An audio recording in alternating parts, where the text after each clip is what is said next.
Selamat pagi para netizen dimanapun kita berada, salam inspirasi bagi kita semua ya, menarik begitu kan ya, terkait dengan gugatan ijazah palsu begitu ya.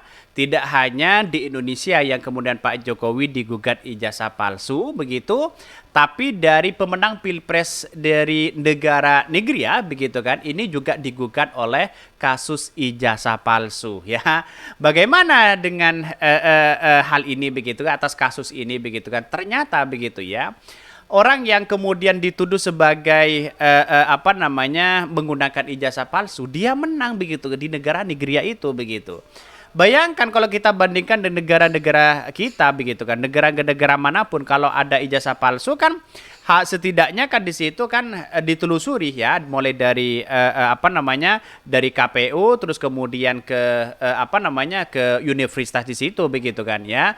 Tapi kalau Indonesia kok aneh begitu kan, malah yang melaporkan ijazah palsu itu malah dipenjara begitu kan.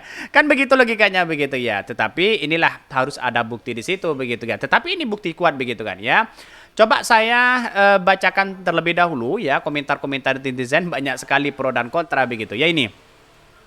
Waduh, pemenang pilpres di negara ini digugat ijazah palsu ya.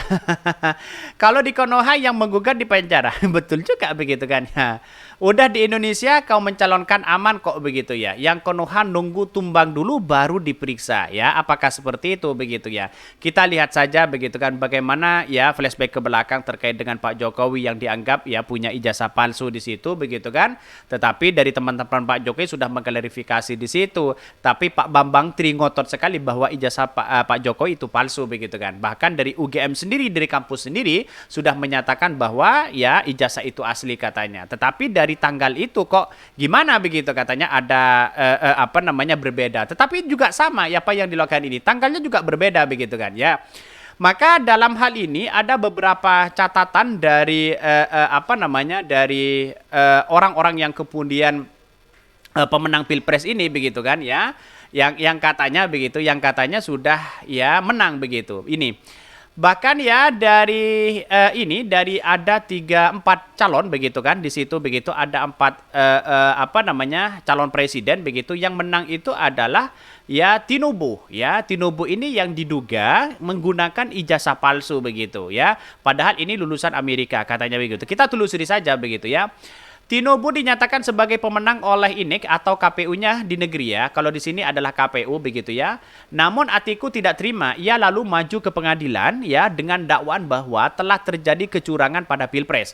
Namun pengadilan memutuskan bahwa kemenangan Tinubu itu adalah sah begitu kan.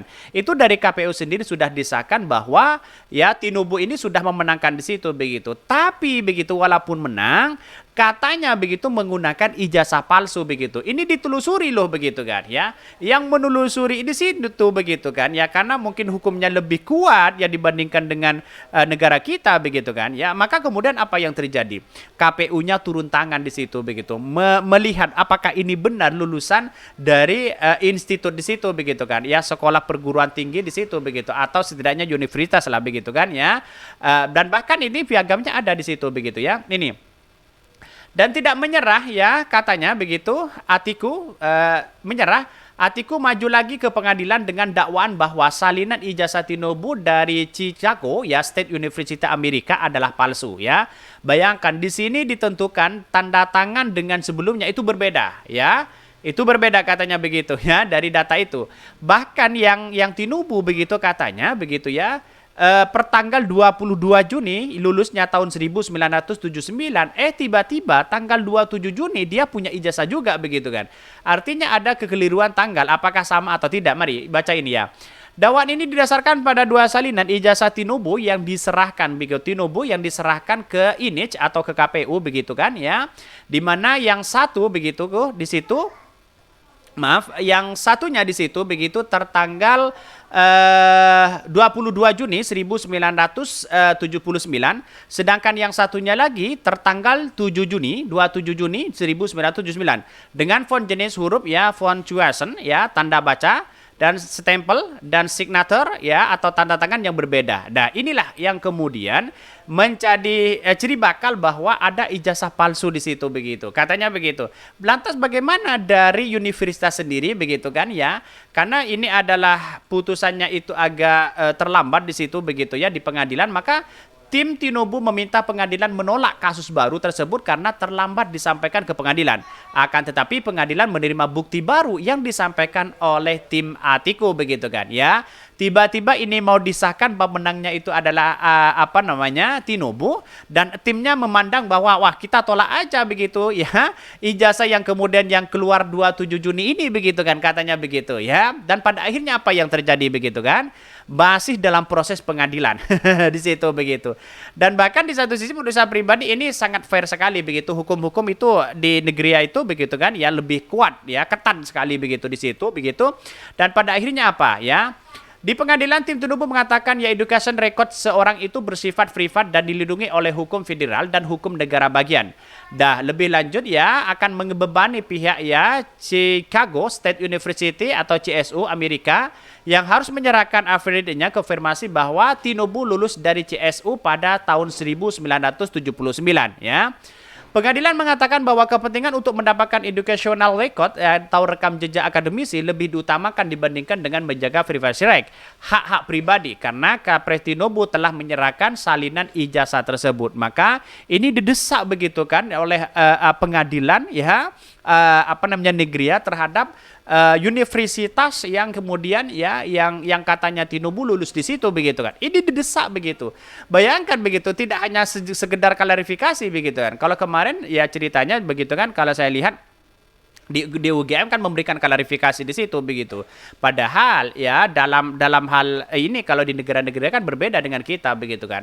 Itu disuruh KPU mengklarifikasi di situ ya, mungkin ya ditemukan di situ begitu ya. Ada sesuatu yang kemudian menganggap bahwa ya apakah ini benar atau tidak ini masih disembunyikan, tidak mau menyerahkan ya terkait dengan salinan-salinan yang asli itu begitu kan. Apakah dia lulus tahun tanggal 27 Juni tahun 1979 atau 22 Juni ini masih menjadi ya masih menjadi teka-teki begitu. Karena pengadilan memutuskan untuk menerima permohonan Atiku mendapatkan akses ke Chicago State University Amerika dengan menggunakan on undertaking recovery from CSU for us in a virgin proceeding ya. Pengadilan distrik ya Northern District of Illinois ya telah menerima permohonan Atiku untuk mendapatkan education record Tinubu dari Chicago State University. Lalu kemudian ya mungkin dari kalau Indonesia KPU-nya sudah menelusuri ke universitas itu begitu. Apa yang terjadi di situ begitu? Yang terjadi adalah walaupun proses peradilan masih berlangsung, dari sini kita bisa melihat bahwa sistem peradilan di negeri itu jauh lebih baik ya dan sistematis dibandingkan peradilan di Wakanda untuk kasus yang serupa, yaitu ijazah palsu ya. Katanya begitu ya. Ini saya bacakan aja begitu. Ini kok menarik begitu ya. Bahkan peradilan kasus Sarimin justru motor-motor nggak karuan dengan memanggil saksi-saksi yang tidak relevan dengan tujuan yang tidak jelas, sehingga akhirnya cuma membuang-buang waktu dan biaya saja. Kenapa tim terdakwa tidak mengajukan permohonan agar pengadilan memberikan akses kepada mereka untuk mendapatkan rekam jejak akademisi si Sarimin? Sudah begitu ya, Jim ya, entah kenapa buru-buru kali mengadakan kompers ya untuk menyatakan bahwa si Sarimin lulus pada tahun 1985. Apakah konferensi pers ini bisa dijadikan bukti sah di pengadilan ya? Akhirnya terdakwa masuk di penjara tanpa bukti yang kuat, sedangkan keberadaan ijazah asli itu sendiri tetap gaib sampai sekarang. Nah, inilah pada hakikatnya apa yang terjadi begitu kan ya. Kenapa ya kalau kita bandingkan dengan ijazah palsu begitu, banyak sekarang pemalsuan ijazah begitu kan ya. Jadi artinya apa? Kenapa ketika memberikan ya konversi pres begitu kan seolah-olah itu sebagai bukti bahwa itu adalah benar, padahal di negara-negara tidak diterima begitu kan. Harus ditelusuri dulu begitu katanya begitu ya.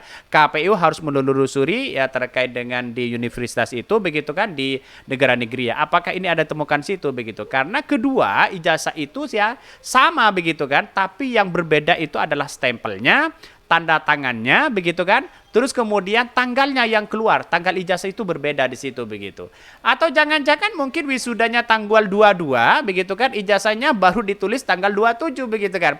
Kan seharusnya kan kalau Indonesia kan sudah wisuda tanggal 22, ijazahnya kan tanggal 22 begitu kan ya, di situ begitu ya. Wallahu a'lam ya, biar masyarakat Indonesia yang paham. Mungkin itu yang kami sampaikan. Tonton terus channel Ho dari Podcast Rakyat ini, kan ada berita-berita menarik dan viral setiap harinya. Salam para netizen, salam inspirasi bagi kita semua. Jangan lupa di subscribe channel YouTube Ho dari Podcast Rakyat ini.